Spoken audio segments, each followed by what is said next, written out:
पत्नी ने न जाने क्या किया था कि पति ने उसे एक के बाद एक कई थप्पड़ जड़ दिए। हमेशा हर सिचुएशन को शांति से हैंडल करने वाली पत्नी भी इस बार इतनी अशांत हो उठी थी कि उसने अपनी चप्पल ही निकालकर पति की ओर फेंक दी। चप्पल पति के बालों को छूते हुए निकल गई। ये किस्सा यहीं पर ख़त्म हो सकता था, मगर पति ने इसे अपनी मर्दानगी का विषय बना लिया और बात बद से बदतर होती चली गई। रिश्तेदारों ने भी आग में घी का काम किया। किसी ने कहा, जो औरत अपने पति को चप्पल से मार सकती है वो ना ही तो वफादार हो सकती है और ना ही पतिव्रता। ऐसी औरत परिवार ही नहीं पूरे समाज पर कलंक की तरह है। बीवी के पक्ष वाले कहाँ पीछे रहने वाले थे। किसी ने कहा, 21वीं सदी में जो भी स्त्री के साथ मारपीट करते हैं उन्हें तो जेल भेज देना चाहिए। तो कोई कहता, जरूर उसको कोई और पसंद आ गई होगी इसलिए अब पत्नी से मारपीट करने लगा है।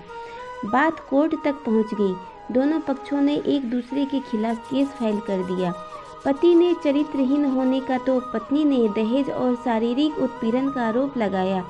2 वर्षों से अधिक समय के लिए केस चला था। इन 2 वर्षों के दौरान दोनों पति पत्नी अलग अलग रहे थे। इन 2 वर्षों के दौरान दोनों पक्षों के समर्थकों की संख्या कम हो गई थी। पहले जहां दोनों पक्षों में समर्थकों का समूह होता था, अब गिने चुने लोग रह गए थे। पति और पत्नी दोनों की आर्थिक स्थिति भी इस समय के दौरान नीचे गिर चुकी थी, जिन्हें वो अपना शुभ चिंतक समझ रहे थे। पैसों की बात आते ही उन्होंने भी अपना पलड़ा झाड़ लिया था। अगर कोई देने को राजी भी हुआ तो मोटे ब्याज की शर्त पर। आखिरकार वही हुआ जो सब चाहते थे, डाइवोर्स।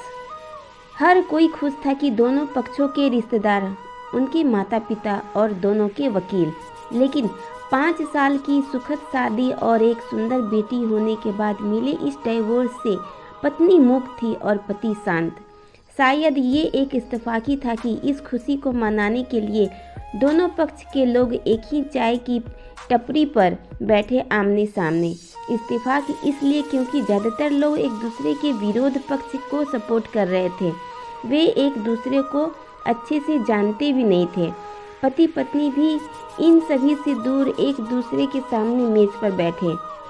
पत्नी ने पति से कहा, अब तो खुश होगे ना, तुम्हारे मन की जो हुई हो मुबारक हो। तुम भी तो आज जीत ही गई। मुझसे तलाक तो तुम्हें भी मिल गया, कॉन्ग्रेचुलेसन टू यू टू। पति ने कहा, तलाक को तुम जीत की प्रतीक समझते हो? पत्नी ने पूछा। पति चुप रहा। थोड़ी देर की शांति के बाद पति ने कहा, मुझे तुम्हें 5 लाख रुपए अभी और हर महीने 8,000 देने का आदेश है। अभी मेरे पास पैसे नहीं हैं, इसलिए मेरा जो सिटी में फ्लैट है उसे तुम्हारे नाम कर देता हूँ। पत्नी बोली, लेकिन उस फ्लैट की कीमत तो 18 लाख की है। हाँ, लेकिन हमारी बेटी तुम्हारे साथ है और आगे जाके उसके खर्चे भी बढ़ेंगे, तुम्हें थोड़ी आसानी होगी। पति ने कहा, नहीं, मुझे सिर्फ 5 लाख ही देना और तुम हर महीने 8,000 तो देने ही वाले हो, मैं मैनेज कर लूँगी। अगर 5 लाख नहीं है तब भी कोई बात नहीं, पत्नी बोली। दोनों फिर शांत हो गए। पति सोचने लगा, कितनी भोली और समझदार है ये औरत जो कुछ समय पहले तक मेरी पत्नी थी और अब अनजान। ये वही है जो कम से कम खर्चे में घर चलाती और पैसे बचाकर मेरे जन्मदिन और बर्थडे पर हमेशा मेरे लिए नए कपड़े खरीद लाती। कभी बीमार भी हो जाती तो पैसे बचाने के लिए मुझे मालूम ना होने देती और घरेलू नुस्खों से अपना इलाज कर लेती। मगर घर में कोई और बीमार होता तो तुरंत डॉक्टर के पास लेकर जाती। मेरी ही मति मारी गई थी। मैं ही अपनी झूठी मर्दानगी के चक्कर में इतनी बड़ी गलती कर बैठा। पत्नी के दिमाग में भी उथल पुथल चल रही थी। अभी भी वैसा का वैसा ही है। पहले भी खुद से ज़्यादा हमारे बारे में सोचता था और अब भी वही कर रहा है। ये वही आदमी है जो मुझे एक्सीडेंट से बचाने के लिए खुद मोटरसाइकिल के आगे कूद पड़ा था और अपनी उंगली तुड़वा बैठा था। पता नहीं कौन सी मनहूस घड़ी में झगड़ा कर बैठी।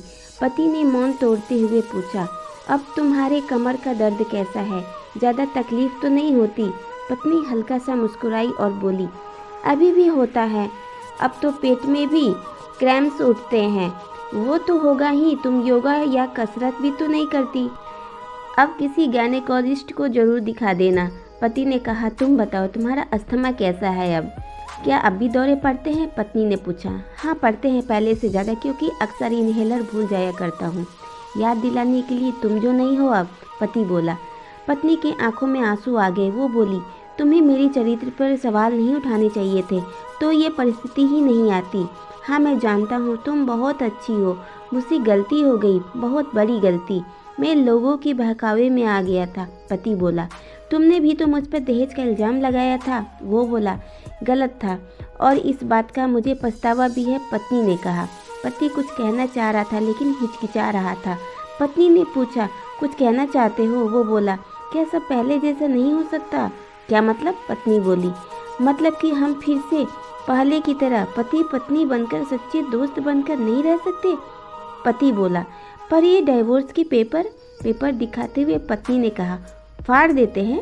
पति ने अपने पास रखे डाइवोर्स के पेपर फाड़ते हुए कहा। पत्नी ने भी अपने पास रखे पेपर फाड़ दिए। सभी हैरान थे, वकील, रिश्तेदार और माँ बाप। पति पत्नी दोनों एक दूसरे के हाथ में हाथ पकड़े अपने घर की तरफ चल दिए।